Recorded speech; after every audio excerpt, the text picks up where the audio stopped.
Bismillahirrahmanirrahim. Assalamualaikum warahmatullahi wabarakatuh. Perkenalkan, nama saya Cindy Aulia dari kelas 232A Sekolah Tinggi Ilmu Ekonomi Makassar Maju. Di sini saya akan meresume materi dari etika bisnis yang berjudul Etika Perilaku Pelaku Bisnis.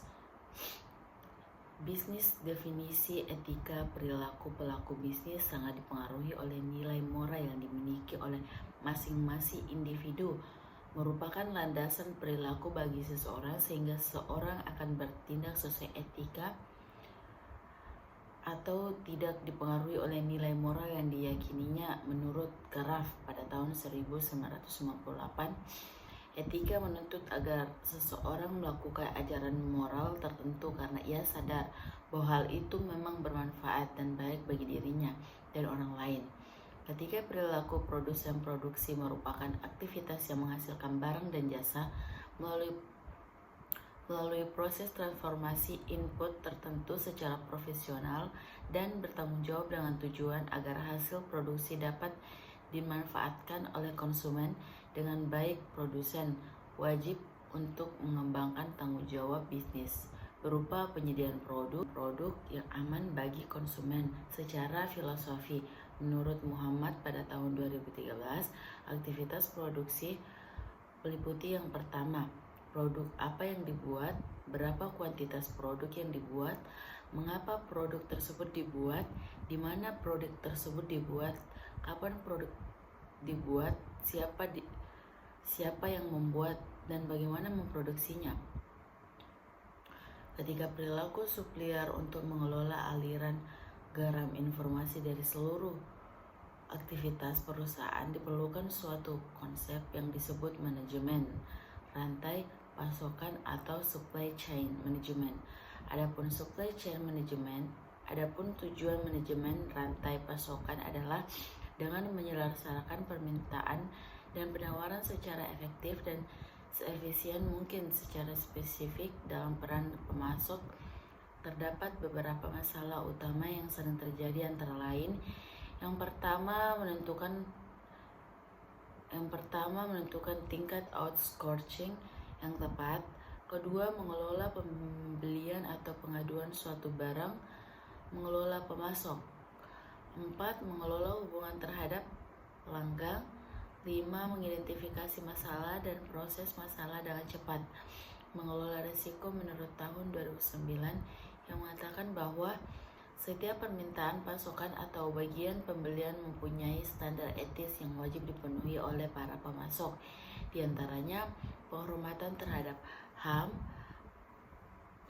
penting dari praktik korupsi, solusi, dan nepotisme, mematuhi hukuman dan peraturan perundang-undangan yang berlaku, mengutamakan keamanan dan keselamatan,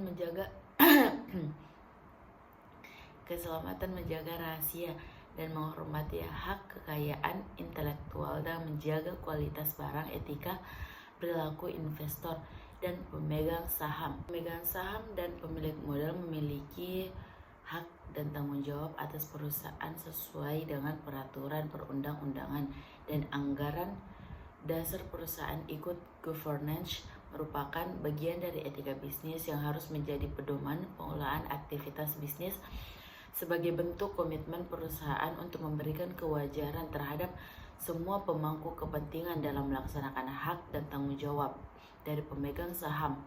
Perlu diperhatikan prinsip-prinsip sebagai berikut. Yang pertama, pemegang saham harus menyadari dan dalam melaksanakan hak dan tanggung jawabnya harus memperhatikan juga kelangsungan hidup perusahaan. Yang kedua, perusahaan harus menjamin dapat terpenuhinya hak dan tanggung jawab pemegang saham atas dasar asas kewajiban dalam kesetaraan sesuai dengan peraturan perundang-undangan. Dana anggaran dasar perusahaan ketika berlaku pemilik perusahaan adalah orang yang memiliki ide untuk memulai suatu bisnis dengan mengorganisasikan, mengelola dan mengonsumsikan risiko suatu bisnis yang dihadapi mulai dari permulaan bisnis. Dengan kata lain, pemilik perusahaan adalah orang yang berwenang untuk melakukan segala sesuatu terhadap usaha yang dimilikinya. Menurut sumber ada beberapa macam pertanggungjawaban perusahaan, yaitu pertama, tanggung jawab terhadap lingkungan, di mana perusahaan harus ramah lingkungan. Artinya perusahaan harus perhatikan, melestarikan dan menjaga lingkungannya. Yang kedua, tanggung jawab terhadap karyawan, mendengarkan dan menghormati pendapat karyawan, meminta input kepada karyawan, memberikan umpan balik positif maupun negatif, dan selalu menekankan tentang kepercayaan. Yang ketiga, memberikan imbalan kepada karyawan, yaitu tanggung jawab terhadap pelanggan, hak untuk mendapatkan produk yang aman, hak mendapatkan informasi segala aspek produk, hak untuk didengar, dan hak memiliki apa yang ingin dibeli. Jika perilaku karyawan, perilaku etis dapat menentukan kualitas karyawan yang dipengaruhi oleh faktor-faktor yang memperoleh dari luar.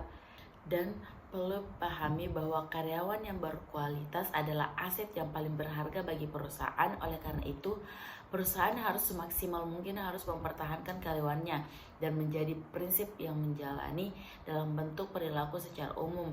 Menurut tahun 2005, kewajiban karyawan digolongkan menjadi empat. Yang pertama, kewajiban ketaatan. Yang kedua, kewajiban konsidens kalian atas.